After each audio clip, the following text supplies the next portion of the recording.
In today's video, we're going to take a look at Tesla, and we're also going to talk about taking it from one decision to the next, because there are typically new trade setups every few days on some of these daily charts. So for example, we did end up having a counter trend buy decision back here late January, where you had some symmetry from some of the prior swings, and you also had an extension of the prior low to high where moves tend to terminate, and we did indeed see a nice healthy rally off of this area. We did see a rally up to the 324 area, and it was $44.96. Okay, so that's one setup, but what we had to watch for on the way up was the resistance, or what was in the way of a continued rally in this case.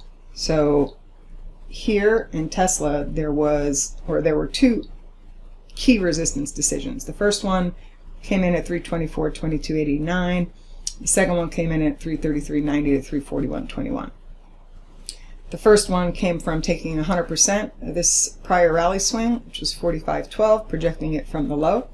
There was a 618 retracement of this high to this low that overlapped that beautifully. And then there was also a 618 extension of the prior high to low extended upwards. So there are actually three price relationships here. And that was a setup, or an area that we would have had to clear if the rally was going to continue in Tesla. But this is what happened. It was an area to watch for possible failure. Here's a 15-minute chart. I'll show you where it triggered an entry against that resistance.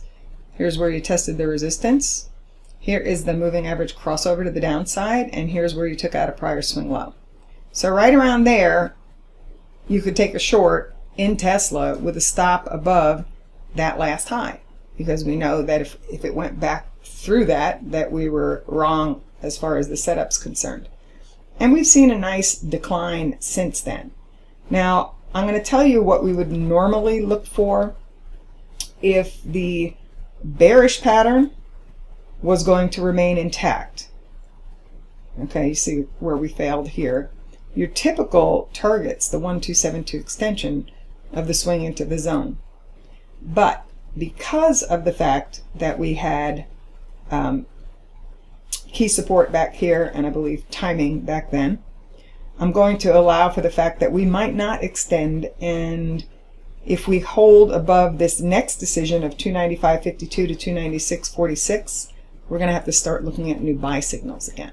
Okay, so hey, if it breaks this support, then yes, you could extend to the downside, but if you hold above this same next key decision and start to see buy triggers, you're probably going to get another swing to the upside, and a target in that case at this point would be the 1272 extension, which would take you to at least like that 331 area. Okay, so those are some decisions in Tesla. So a couple of recent decisions that we had, this one, and then this is actually the next one. So this is one you can play with, and trade accordingly. If it holds, you know what to do.